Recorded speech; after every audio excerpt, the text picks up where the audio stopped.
Hey, crypto community. Ever hear traders talking about a bull run and wonder what it means? Today, we're going to explain what a bull market is in the simplest terms and why it's so important to understand. Let's get into it. So, what is a bull market?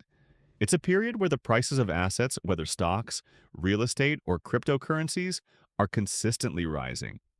Investor confidence is high and optimism reigns supreme.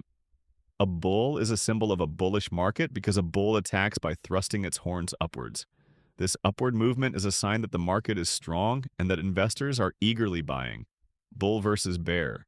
A bull market is one half of the market cycle. The other half is a bear market. A bear market is the opposite.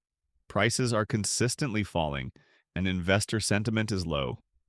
A bear attacks by swiping its paws downwards, symbolizing the market's decline.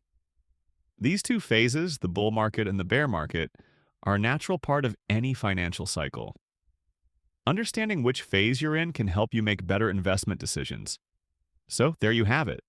A bull market is a period of upward growth driven by optimism. Remember, every bull market eventually gives way to a bear market and vice versa. It's all part of the cycle. If you found this helpful, smash that like button and subscribe for more simple breakdowns of complex topics. Let us know what you think in the comments. Thanks for watching.